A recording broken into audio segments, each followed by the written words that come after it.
तो इस कहानी की शुरुआत हुई थी जीहॉन से, एक हारा हुआ इंसान जिसके पास किसी भी काम के लिए, यहाँ तक कि अपनी मॉम के इलाज के लिए भी पैसे नहीं थे। ऐसे मुश्किल टाइम पर उसे किसी ने डेथ गेम खेलने का मशवरा दिया, जिस डेथ गेम में उसके साथ खेलने के लिए और 500 लोग भी आए थे। इस गेम में एक रोबोट थी, जो भी इंसान थोड़ी सी भी गलती करता था वो रोबोट चुनकर उसे मार देती थी। इस गेम को जीतने के लिए, अपनी जान बचाने के लिए जीहॉन ने एक बूढ़े कैंसर पेशेंट तक को धोखा देकर अपनी जान बचाई और आखिर ये गेम जीत गया। वो 500 प्लेयर्स में से एक था जो जीत कर निकला था, बाकी सब उस गेम में मारे गए थे। गेम को जीतने के बाद उसके पास बहुत सारे पैसे आए थे, लेकिन उसने उन पैसों को हाथ तक नहीं लगाया, क्योंकि उसे लगता था कि उसी की वजह से गेम में आए 500 लोग मरे हैं। उसे इस चीज का दुख था।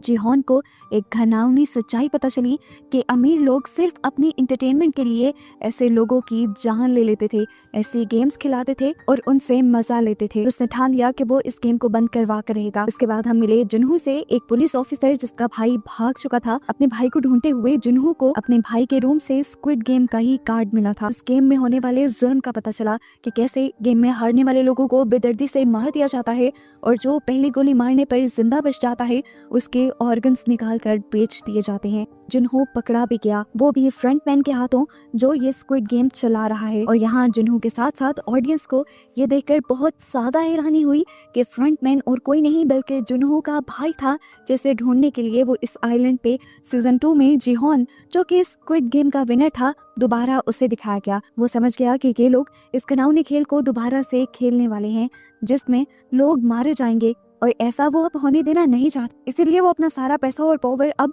उन लोगों को रोकने में लगाने का फैसला करता है और वो अपने लोगों को, यानी प्लेयर्स को, गेम के लोगों से लड़ने के लिए बुलाता है। प्लान के मुताबिक ये लोग आपस में लड़ाई करने का ड्रामा करते हैं और जब गार्ड्स इन्हें रोकने के लिए आते हैं तो वो उन्हीं पर हमला करके उन्हें मारकर उनकी गन्स छीन लेते हैं। जिसके बाद अब इनके पास भी जंग लड़ने के लिए बहुत सारे वेपन्स आ गए थे, जिन्हें लेते हुए ये लोग ऊपर इस गेम के लोगों से लड़ने के लिए निकल गए और यहाँ पर एक पूरा जंग का माहौल बन गया। प्लेयर्स और गेम्स के गार्ड्स के दरमियान में यहाँ धुआंधार फायरिंग और लड़ाई शुरू हो गई। इसी लड़ाई में जीहॉन और उसका दोस्त आखिर कंट्रोल रूम तक पहुंच ही गए, क्योंकि वहां जाकर उन्होंने गेम की अथॉरिटीज को, यानी उन लोगों को मारना था जो इस गेम को चला रहे थे, लेकिन कंट्रोल रूम के अंदर जाने का अभी इन्हें रास्ता नहीं मिला। अब इनकी गन्स की गोलियां भी खत्म हो गई। फ्रंटमैन भी उसी गेम का घुसपैठिया इन लोगों को बेवकूफ बनाकर लड़ाई हरवाने में लगा रहा और फिर आखिर में खुद ही फ्रंटमैन का हुलिया लेकर जीहॉन के सामने आया और उसके दोस्त को उसने जीहॉन की आंखों के सामने मार दिया। जीहॉन को अब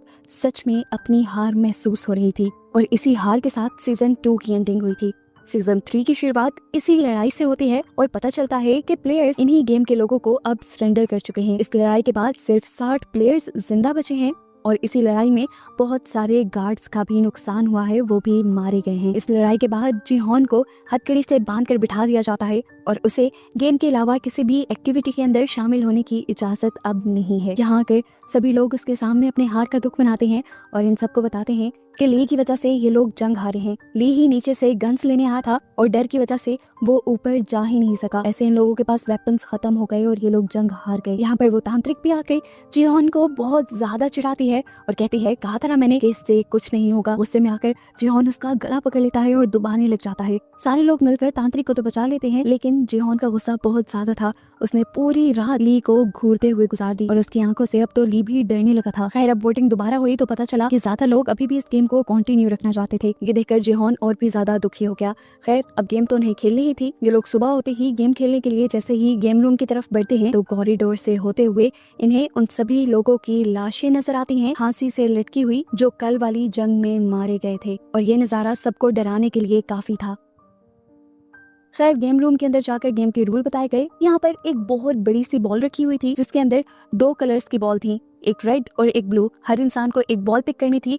जिस कलर की बॉल उसके पास आती वो उस टीम का हिस्सा बन जाता, यानी रेड बॉल्स वाले रेड टीम और ब्लू बॉल्स वाले ब्लू टीम। दूसरी तरफ हमें नियोल को दिखाया गया, वही गार्ड जो पिछले सीजन में लोगों को जानबूझकर मार दिया करती थी ताकि उनके ऑर्गन्स स्मगल ना कर सके गेम वाले। आज उसने एक आदमी को नहीं मारा था। इस आदमी को मुर्दा समझकर फिलहाल तो गार्ड्स ने उठा लिया और जब उसके ऑर्गन्स निकालने के लिए उसे ऑर्गन रूम में ले जाया गया तो वहाँ पर नियोल आ गई। नियोल ने यहाँ गार्ड्स को शूट कर दिया और डॉक्टर को इस आदमी का इलाज करने को कहा और धमकी भी दी कि अगर तुमने ऐसा ना किया तो मैं तुम्हें भी मार दूंगी। खैर, अब गेम के लिए 2 टीम्स तो बन ही चुकी थी। पता चला कि ये हाइड एंड सीक जैसे एक गेम है। गेम गार्ड्स बताते हैं कि इस टाइम टीम ब्लू को छुपना होगा और टीम रेड के लोगों को टीम ब्लू के लोगों को पकड़कर मारना होगा। हर रेड टीम के इंसान के लिए एक ब्लू टीम के इंसान को मारना जरूरी है, नहीं तो गेम के एंड पर जिस रेड इंसान ने किसी ब्लू को नहीं मारा होगा उसे ही मार दिया जाएगा। टीम रेड के सारे ही लोगों को नाइफ्स दिए गए थे मारने के लिए, जबकि टीम ब्लू को यहाँ पर कीज दी गई थी। ये कीज उन दरवाजों की थी जो अंदर बने हुए थे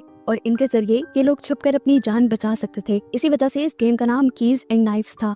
हमें दिखाया गया कि जेहॉन के पास इस टाइम चाकू था क्योंकि वो रेड टीम में था, जबकि ली जिसके ऊपर उसे सबसे ज्यादा गुस्सा था वो ब्लू टीम में था और उसे वो मार भी सकता था, इसीलिए ली बहुत ज्यादा डर चुका था। अब फाइनली हमें जुनहू का भी एक सीन दिखाया गया। जुनहू जो अभी तक स्क्विड गेम वाले आइलैंड को ढूंढ रहा है, उसकी नाकामी की सबसे बड़ी वजह उसका एक पार्टनर भी है जो कि उसे गलत गाइड कर रहा है, क्योंकि ये पार्टनर उसी के भाई इन्हो का जो कि फ्रंटमैन भी है उसका भेजा हुआ आदमी है। फ्रंटमैन ने यानी उन्होंने अपने भाई जुनहो की हिफाजत के लिए और इस आइलैंड को छुपाने के लिए ही एक स्पेशल प्लानिंग के तहत उस आदमी को जुनहो के साथ लगाया था। खैर, दोबारा हमें गेम के सीन दिखाया गया। गेम में सभी ब्लू टीम के लोग शोर मचा रहे थे क्योंकि उनके मरने के और हारने के चांसेस ज्यादा थे। इसीलिए टीम गार्ड्स उन्हें कहते हैं कि अगर आप चाहो तो किसी भी रेड टीम वाले से अपने आप को एक्सचेंज कर सकते हो। बहुत से लोगों ने ऐसा करने की कोशिश तो की लेकिन वो नाकाम रहे। अब गेम गार्ड्स ने सभी ब्लू टीम को पहले गेम अरीना के अंदर जाने को कहा ताकि उनको छुपने का मौका मिल जाए।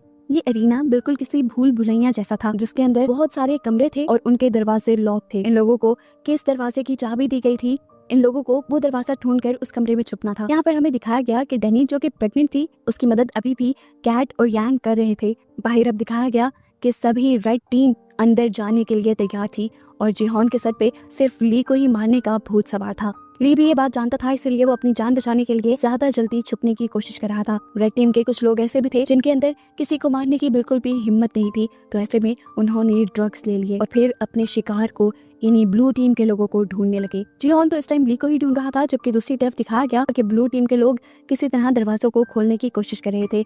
ऐसे में ये लोग नोटिस करते हैं कि दरवाजों के लॉक पर खास किस्म की शेप्स बनी हैं और ऐसी ही शेप्स उनकी चाबियों पर भी बनी हैं, यानी ये लोग ट्रायंगल वाली चाबी से ट्रायंगल वाला ही दरवाजा खोल सकते थे। इधर हमने कैट, योंग और डैनी को देखा जिनके पास तीनों तरह की कीज थी और ये लोग ये देखकर खुश हो गए क्योंकि अब वो कोई भी दरवाजा खोल सकते थे और अपनी जान बचा सकते थे। यहाँ तक कि ये लोग वो स्पेशल डोर भी खोल सकते थे जो तीनों चाबियों से ही खुलना था और वहाँ से डायरेक्ट अपनी जान बचा सकते थे और इस तरह डैनी को ज्यादा मेहनत भी ना करनी पड़ती। ये दोनों भी अब भरोसा करके अपनी चाबियां कैट को दे देते हैं ताकि वो जल्दी से स्पेशल डोर ढूंढ कर आ सके। अब ये तीनों यहाँ से भाग ही रहे होते हैं कि एकदम से डैनी का पाँव स्लिप हो जाता है और उसके पेट पर चोट लग जाती है। इतने में ही यहाँ पर रेड टीम का एक मेंबर आ जाता है जो इन तीनों में से एक को मारने की धमकी देता है।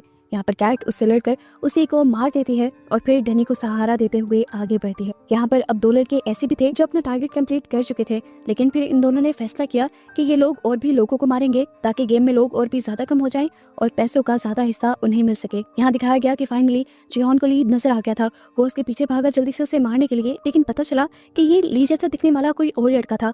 ली बार बार उससे बच रहा था। ली अब भाग ही रहा था अपने आप को दोबारा जेहॉन से बचाते हुए कि उसे किसी दूसरे रेड टीम वाले ने पकड़ लिया और उसकी टांग पे अपना चाकू स्टैब कर दिया। लेकिन इससे पहले कि वो उसे मार देता, ली अपने पाँव से उस आदमी को धक्का देकर यहाँ से जाने लग जाता है। इधर हम डैनी को देखते हैं, उसका डिलीवरी का टाइम भी आ गया था और ये लोग अब इसी रूम में उसकी डिलीवरी करने लग जाते हैं। दिखाया गया कि डैनी ने एक बेबी गर्ल को जन्म दिया था जिससे वो दोनों बहुत ज्यादा खुश हुए और यहाँ पर योंग ने अपने बालों में छुपाए हुए चाकू की मदद से डैनी की कॉर्ड को भी काट दिया।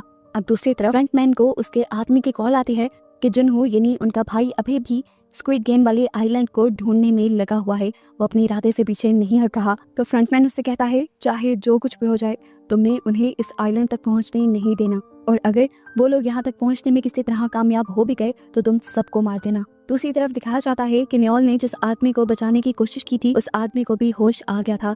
न्योल उससे अपनी आइडेंटिटी छुपाना चाहती थी, इसलिए उसने अपना मास्क पहन लिया, लेकिन उसके होश में आते ही न्योल ने यहाँ पर डॉक्टर को मार दिया ताकि ये आदमी डॉक्टर का भेस ले सके। ये आदमी असल में उस बच्ची का डैड था जो बच्ची न्योल की दोस्त थी और उस बच्ची को ब्लड कैंसर था और उसी के इलाज के पैसे जमा करने के लिए ये आदमी यहाँ आया था। खैर सीन्स दोबारा गेम की तरफ शिफ्ट होते हैं जहाँ हमें दिखाया जाता है कि जुनहू बहुत ही ज्यादा गुस्से में था।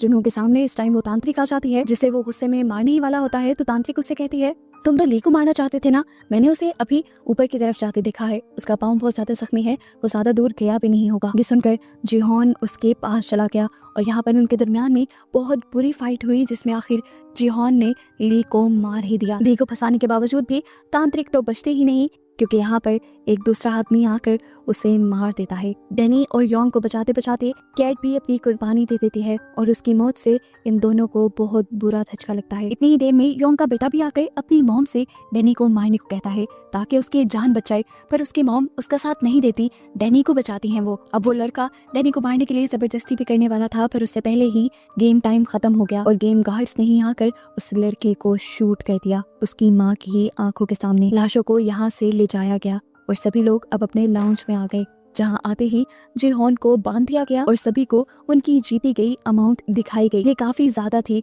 हर एक के हिस्से में अच्छी खासी अमाउंट आ रही थी। योंग सभी की मिन्नतें करने लग जाती है कि गेम को बंद करने के लिए वोट करो, अब लालच ना करो, सबकी जान बच जाएगी, अपने लिए नहीं तो कम से कम डैनी और उस छोटी बच्ची पर ही रहम करो जो पैदा होते ही इस गेम का हिस्सा बन गई है। लेकिन कोई उसकी बात नहीं सुनता। काफी ज्यादा लोग गेम को कंटिन्यू रखने का वोट करते हैं और इस फैसले से योंग पूरी तरह टूट जाती है। वो रात में डैनी की बेटी को प्यार करती है और फिर जिहोन के पास आती है, उससे वादा लेती है कि तुम इस गेम में आखिर तक खेलोगे ताकि तुम डैनी और उसकी बेटी की मदद कर सको। ये वादा लेकर वो यहाँ से चली जाती है और रात में सुसाइड कर लेती है, यानी अपनी जान ले लेती है। और उसकी ये हरकत सभी प्लेयर्स को एक बहुत ही बुरा धचका देती है।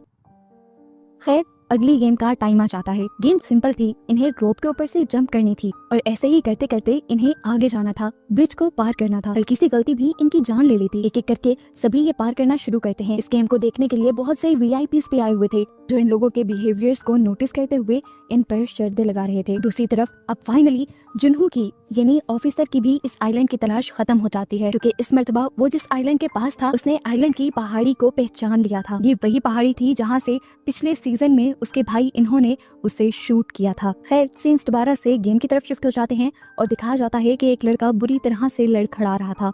इसने अपने आप को बचाने के लिए ब्रिज को भी पकड़ा, लेकिन फायदा नहीं हुआ और आखिर अपने आप को स्टेबल ना कर सका और नीचे गिरकर उसकी मौत हो गई। सभी उसके पीछे के लोग डर कर और भी ज्यादा होशियार हो गए और बड़े एहतियात से जंप करते हुए ब्रिज को पार करने लगे। अंदर जो वीआईपीस बैठे हुए ये गेम देख रहे थे, उन्होंने फैसला किया कि वो छोटी बच्ची जो डैनी की बेटी है वो भी अब एक प्लेयर के तौर पर ही काउंट होगी और उसे भी खेलना पड़ेगा। अब वो कैसे खेल सकती थी?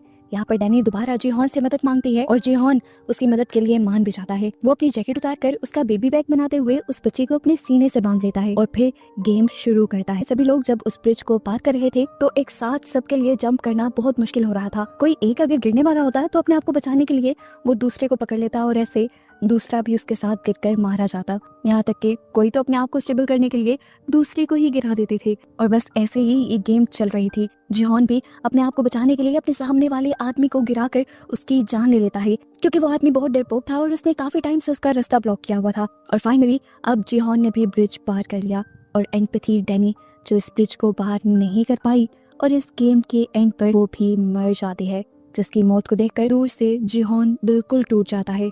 यहाँ पर वीआईपीस फैसला करते हैं कि अब बेबी जिहोन के साथ ही खेलेगी। उधर नियोल जो आइलैंड से भागने की तैयारी में थी उसे मास्क पहने ऑफिसर नोटिस कर लेते हैं और उन्हें रोकने के लिए उनके ऊपर गार्ड से हमला करवा देते हैं। जबकि अब गेम के बाद सभी बचे हुए प्लेयर्स दोबारा लॉन्च में आ जाते हैं। यहाँ जब प्लेयर्स को पता चलता है कि डैनी के मरने के बाद भी उसके हिस्से के पैसे उसकी बेटी के पास जाएंगे और इन प्लेयर्स को नहीं दिए जाएंगे तो सभी बहुत ज्यादा गुस्से में आ जाते हैं। यहाँ तक कि वो तो इस बेचारी मासूम बच्ची को मारने तक का प्लान कर लेते हैं, लेकिन गार्ड्स की वजह से इस बच्ची की जान बच जाती है। लेकिन इस बच्ची का जिंदा रहना इन प्लेयर्स के लिए अच्छा था ही नहीं, इसलिए उन्होंने फैसला किया कि जिहोन के साथ साथ वो इस बच्ची को भी अगली गेम से पहले ही मार देंगे। अब जाहिर सी बात है गेम के लोगों को यानी फ्रंटमैन को जो कि इनके ऊपर नजर रख रहा था उसको इस सारी बात की खबर हो जाती है और फाइनल राउंड से पहले अब फ्रंटमैन जिहोन को अपने ऑफिस में मिलने के लिए बुलाता है और जिहोन ये देखकर शॉक रह जाता है कि फ्रंटमैन कोई और नहीं बल्कि इन्हो है, जिसे वो गेम के स्टार्ट से अपना दोस्त समझ रहा था और उससे हमदर्दी दिखा रहा था। उसकी तो मौत की खबर भी गेम वालों ने कंफर्म कर दी थी और वो उसकी मौत पर भी दुखी था, लेकिन अब उसे फ्रंटमैन के तौर पर देखकर जिहोन का सबके ऊपर से एतबार खत्म हो गया। फ्रंटमैन जिहोन को बताता है कि मैंने तुम्हें यहाँ पर एक डील देने के लिए बुलाया था। वो उसे बताता है कि सभी प्लेयर्स तुम्हें और उस बेचारी बच्ची को मारने की प्लानिंग में हैं, इसीलिए मैं तुम्हें एक ऑफर देता हूँ। तुम गेम के फाइनल राउंड से पहले सभी को मार दो और मैं ये सारा इनाम का पैसा और ये बच्ची तुम्हें दे दूंगा। सीन कट होकर अब हमें जुनहो को दिखाया जाता है, जो बेसब्री से इस आइलैंड को ढूंढ रहा था, लेकिन उसे समझ नहीं आ रही थी कि क्यों अभी तक उसकी तलाश खत्म नहीं हुई।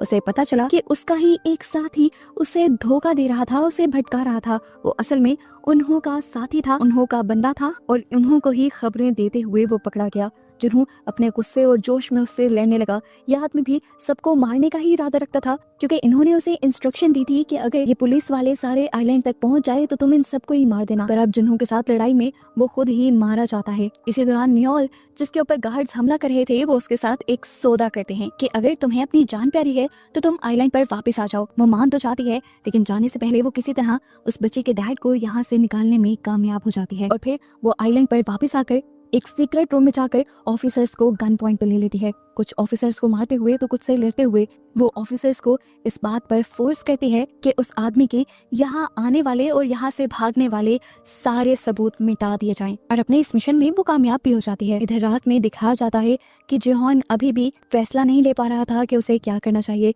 क्या सच में उसे सभी प्लेयर्स को मार देना चाहिए? इसी कश्मकश में वो हाथ में चाकू लिए सबके बेड्स के पास भी जाता है, लेकिन किसी को भी मारने से पहले उसका ज़मीर उसे बताता है कि वो कोई किलर नहीं है और ऐसे वो सबको मारने का डिसीजन अपना रोक देता है। इन्हों, जो बहुत ही फोकस से इस टाइम जिहोन को नोटिस कर रहा था, उसे उसका पास्ट याद आया जब 2015 की गेम में उसको भी यही ऑफर मिली थी और उसने भी इस ऑफर को एक्सेप्ट करते हुए सबको मार दिया था। लेकिन जिहोन को देखते हुए उसे पता चला कि सारे लोग उसके जैसे लालची नहीं होते हैं। अब अगला दिन आ जाता है और एक और गेम शुरू हो जाती है। ये गेम पहली गेम से बहुत ज्यादा अजीब थी। यहाँ पर 3 शिप्स के टावर बने हुए थे, जिनके ऊपर चढ़कर इन्हें अपने ही साथियों को धोखा देना था अपनी जान बचाने के लिए।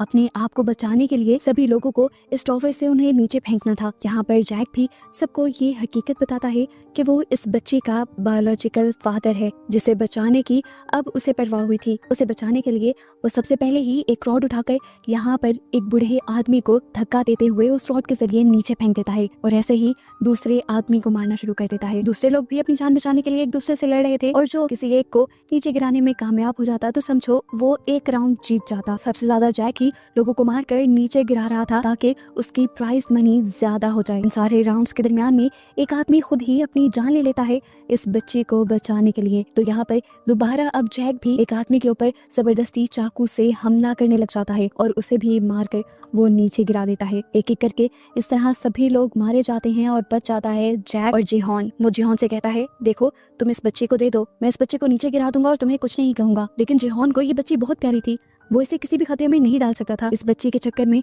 इन दोनों के बीच लड़ाई हो जाती है। जैक के हाथ में चाकू भी था जिससे वो उसे मार सकता था, लेकिन जिहोन अपने आप को और उस बच्ची को बचाने के चक्कर में लगा रहा और इसी सब के दौरान आखिर जैक अपनी बेटी को खींचने में कामयाब भी हो गया। वो अब अपनी बेटी को नीचे गिराने वाला था। सभी वीआईपीज उसका बिहेवियर नोटिस कर रहे थे, जबकि जिहोन उसकी मिन्नतें कर रहा था, कैसे मत करो, इस बच्ची को मत फेंको। आखिर जिहोन इस बच्चे को पकड़ने के लिए उस आदमी को धक्का देता है और जल्दी से अपनी जैकेट पकड़ लेता है जिसमें वो बच्ची थी। यहाँ वो चाहता था गिरते हुए जैक की भी जान बचा सकता था, पर उसने नहीं बचाई। आखिर जैक नीचे गिरकर मारा गया और फाइनल राउंड के अंदर हमें जिहोन दिखाया गया उस बच्ची के साथ। फिर इस आइलैंड के बाहर हम देखते हैं कि जिहोन भी आखिर इस आइलैंड तक पहुंच गया था। वो इस आइलैंड के बाहर उस आदमी को भी देखता है जिसे नियोल ने निकाला था और उसे रेस्क्यू कर लेता है और फिर सभी गार्ड्स के साथ उस आइलैंड पर स्क्विड गेम के लोगों की तलाशी के लिए निकल जाता है। गेम के अंदर फाइनल राउंड में दिखाया गया कि जिहोन के हाथ में वो बच्ची थी और वो एक गहरी सोच में था। वीआईपीज भी ह्यूमन बिहेवियर को नोटिस करते हुए जिहोन के ऊपर ये शर्त लगाते हैं कि जिहोन इस बच्चे को मार देगा और प्राइस मनी के साथ साथ अपनी भी जान बचा लेगा। जिहोन भी अब कुछ सोचते हुए फाइनल राउंड का बटन दबा देता है और सभी वीआईपीज एकदम से चौंक जाते हैं और एक सांस हो जाते हैं कि देखने के लिए कि जिहोन क्या करेगा। सब तो यही एक्सपेक्ट कर रहे थे कि वो बच्ची को गिरा देगा, लेकिन जिहोन बच्चे को साइड पे रखकर बिना कोई एक्सप्रेशन दिए अपनी ही जान ले लेता है। अपनी जान लेने के लिए उसने खुद ही टावर से जंप कर दी थी और ये करते ही सारे वीआईपीज यहाँ तक के फ्रंट मैन तक शॉक रह गया। ये करके उसने प्रूव कर दिया था कि वो इंसान है, कोई जानवर नहीं, और इंसानियत उसके अंदर अभी भी जिंदा बची थी। वीआईपीज ने तो सोचा भी नहीं था कि गेम इस तरह पलट जाएगी। फ्रंटमैन भी जीहॉन की मौत से बहुत ज्यादा डिस्टर्ब हो गया। जीहॉन 2 गेम्स का विनर था आखिर, उसके पास बहुत सारा पैसा था, वो ऐश की जिंदगी जी सकता था, पर उसने फिर भी अपने अंदर की इंसानियत को चुना और अपनी ही जान ले ली एक छोटी बच्ची को बचाने के लिए। अब फ्रंटमैन खुद से सवाल करता है कि उसकी इंसानियत कहाँ चली गई थी। उसने तो एक ही गेम जीती थी। अब वो जहाँ पे था वहां से निकलकर गेम की जगह पर आ गया और उसने उस छोटी बच्ची को गोद में उठा लिया, जिसे वो गौर से देखकर अभी भी जीहॉन के बारे में ही सोच रहा था। और इसी दौरान यहाँ पर एंट्री हो गई जुनहो की, जिसने आखिर अपने भाई को ढूंढ लिया था। वो पीछे से अपने भाई के ऊपर गन पॉइंट कर देता है। उसे नहीं पता था कि उसके भाई के हाथ में कोई बच्ची भी है। वो उसे क्रिमिनल होने की वजह से मारना चाहता था, पर मार नहीं पाया, क्योंकि आखिर इन्हो यानी फ्रंटमैन उसका भाई था। रोते हुए वो बस जोर से यही चिल्लाकर बोल पाया कि आखिर क्यों किया तुमने ये सब। इन्हो, जिसको अब पता चल गया था कि यहाँ पर पुलिस आ चुकी है, तो वो फौरन ही सारे सबूत मिटाने के लिए इस जगह को एक्सप्लोर करने का यानी इस जगह धमाका करवाने का ऑर्डर दे देता है। यहाँ पर बहुत सारे बॉम्ब लगाकर उसमें 30 मिनट का टाइमर लगा दिया जाता है और जल्दी जल्दी सभी वीआईपीज यहाँ से निकलने की तैयारी में लग जाते हैं। वीआईपीज के साथ साथ फ्रंटमैन और न्योल भी यहाँ से निकलने में कामयाब हो जाती है। खैर, ये फैसिलिटी तबाह हो जाती है, गेम खत्म हो जाती है और इस सारे वाकये के 6 माह बाद की कहानी दिखाई जाती है। जिन्हों जब अपने घर जाता है तो अपने घर पे एक पार्सल रिसीव करता है। इस पार्सल में वही छोटी बच्ची थी और साथ ही साथ उसकी जीती हुई प्राइज मनी भी थी, जो इन्होंने उसके लिए भेजी थी, क्योंकि इन्हों को लगता था कि उसका भाई भी एक अच्छी लाइफ डिजर्व करता है और साथ ही ये बच्ची भी अच्छी लाइफ डिजर्व करती है, जो उसे जुनहो ही दे सकता है। मूवी के पोस्ट क्रेडिट सीन में हम खुद फ्रंटमैन को देखते हैं, जो जाकर जीहॉन की बेटी से मिलता है। वो जीहॉन की बेटी को जीहॉन के मरने की खबर देता है और साथ ही साथ उसे जीहॉन का कार्ड भी देता है, जिसमें उसकी सारी जीती हुई अमाउंट थी। इसके बाद जब वो यहाँ से निकलने ही वाला था, तो उसने यहीं की गली में एक लड़की को देखा, जो यहाँ पर दाची गेम खेलते हुए लोगों को स्क्विड गेम का प्लेयर बना रही थी। ये देखकर इन्हों समझ गया कि बेशक वो फैसिलिटी खत्म हो गई थी, लेकिन स्क्विड गेम खत्म नहीं हुई। अब ये पूरी दुनिया में चलेगी और खेली जाएगी इस मर्तबा यूएस में, जिसका साफ मतलब है कि स्क्विड गेम का नेक्स्ट पार्ट भी आएगा। और इसी के साथ ये सीजन यहीं पर खत्म हो जाता है।